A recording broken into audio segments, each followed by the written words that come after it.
আসসালামু আলাইকুম রহমতুল্লাহি আবরাকাতু। জানতে ও শিখতে চাই চ্যানেলে আপনাদের স্বাগতম। আরব সম্প্রদায় সমূহ।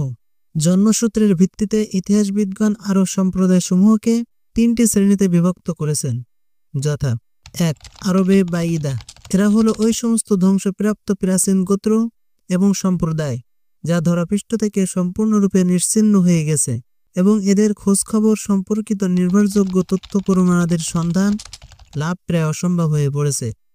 এই সম্প্রদায়গুলো হচ্ছে যথাক্রমে আদ, সামুদ, তাসম, জাদিস, ইমলাক, উমাইম, জুরহুম, হাজুর, ওয়াবার, আবিল, জাসিম, হাজারামাউত ইত্যাদি। 2. আরবে আরিবা।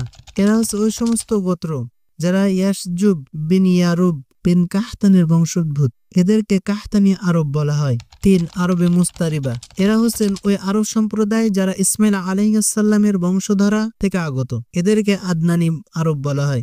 আরবে আরিবা অর্থাৎ কাহতানি আরবদের প্রকৃত আবাসস্থল ছিল ইয়ামান রাজ্য। এখানেই তাদের বংশধারা এবং গোত্রসমূহ সাবা বিন ইয়াসজুব বিন ইয়ারুব বিন কাহতান এবং বংশধর থেকে বহু শাখা প্রশাখায় বিভক্ত হয়ে পড়ে। এর মধ্যে পরবর্তীকালে 2 গোত্রই অধিক প্রসিদ্ধি লাভ করেছিল। সেগুলো হলো হিমইয়ার বিন সাবা ও কাহলান বিন সাবা। বনি সাবার আরও 11টি বা 14টি গোত্র ছিল যাদেরকে সাবিউন বলা হতো। সাবা ব্যতীত তাদের আর কোনো গোত্রের অস্তিত্ব নেই।